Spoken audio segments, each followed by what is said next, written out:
देखिए, अभी आप कह रहे थे कि वो बोर्ड जो है अलग अलग मतलब तरीकों से प्रचारित हुआ, लेकिन ये भी तो सच है कि चंद्रशेखर आजाद या बाद में एक नाम जुड़ा आपका चंद्रशेखर रावण। चंद्रशेखर आजाद तो आपका नाम है, चंद्रशेखर रावण जुड़ा, तो वो जो चंद्रशेखर रावण जो प्रसिद्ध हुआ, युवाओं की आवाज बना, चेहरा बना, वो कहीं ना कहीं उस बोर्ड का इम्पैक्ट तो था। आप इस बात को तो मानेंगे? बिल्कुल ना, नहीं कर। जिस बात को लोग छिपा रहे हैं, जिस बात पे से लोग कहने से डर रहे हैं, उस बात को अगर कोई पूरी हिम्मत से कहे तो चर्चा का विषय तो बनना ही। तो मैं फिर ये कहूंगा, उस गांव का मेरे ऊपर बड़ा कर्ज है।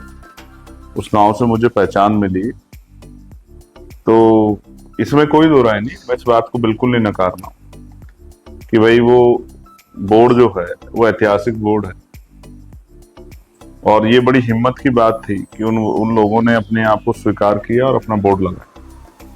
तो चंद्रशेखर आजाद चंद्रशेखर रावण कैसे हो गए?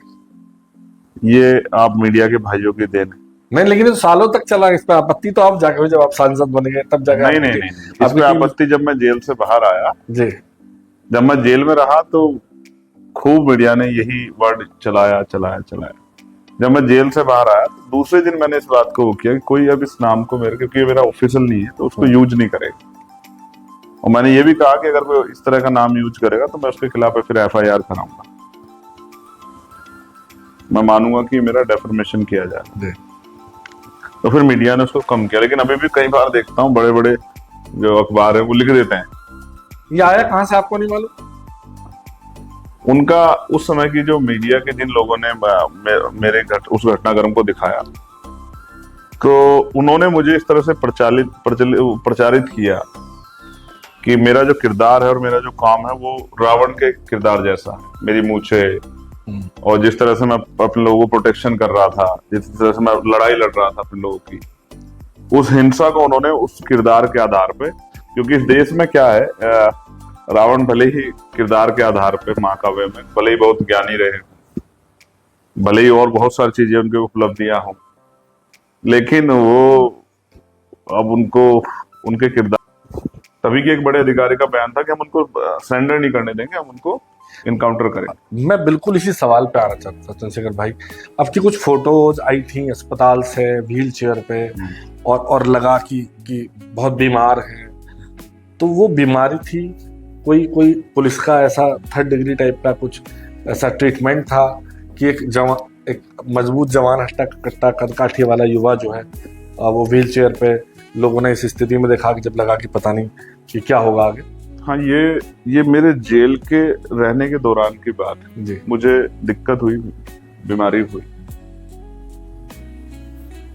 और वो उस तरह का सिचुएशन था कि मैं अपने आप को बहुत कमजोर महसूस कर रहा था। तो मुझे, आप कभी चेक करके देखना कि पुलिस जो है, जेल पुलिस बहुत कम कोशिश करती है किसी पेशेंट को बाहर भेजे अस्पताल दिखाने के लिए, क्योंकि जेलों में अस्पताल होते हैं, वहीं से मेडिसिन वगैरह के लिए वो करते हैं। मेरे जैसा आदमी जिसको गवर्नमेंट नहीं चाहती बाहर आए, वो कैसे बाहर आ जाए? तो उस तरह की सिचुएशन जो है, क्रिटिकल सिचुएशन हुई, और वहां के हॉस्पिटल स्टाफ ने ये तय किया कि भाई इनको बाहर भेजना है और दिखाना पड़ेगा। तो भाई कल कोई बड़ी घटना हो जाए, कोई इस तरह की सिचुएशन बन जाए कि जान पे बनाए, तो फिर कौन जवाब देगा कि भाई अगर इस तरह की सिचुएशन थी जेल में तो आपने उनको क्यों नहीं किया? हुआ ना, मैं 8 दिन तक भूख हड़ताल पे रहा जी। जब 2 अप्रैल 2018 घटना हुई, मैं जेल में था, और जिस तरह निर्दोष लोगों को जेल भेजा गया, मेरठ में भी, मुजफ्फरनगर में भी, और लाठिया चार्ज हुई, और कई लोग 16 नौजवानों की जान चली गई। तो मुझे ये बात बहुत पीड़ा दी कि मैं उनकी लड़ाई नहीं लड़ पा रहा। तो मैंने जेल में भूख हड़ताल कर दिया, 8 दिन भूख हड़ताल पर रहा। तो उससे जो है मुझे बहुत दिक्कत हुई, और जिस तरह से बॉडी में उस तरह की समस्या पैदा हुई, तो फिर वो मजबूरी में अस्पताल में लाया गया।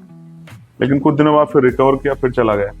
मैं मेरठ भी आया था जब मुझे पेट में बड़ी दिक्कत हुई, खाना नहीं खा पा रहा था, 10-15 दिन हो गए, उस तरह सिचुएशन बन गई। तो 8 दिन में यहाँ भी रहा मेरठ के जो सिविल हॉस्पिटल है, मेडिकल कॉलेज, उसमें भी मैं 8 दिन रहा।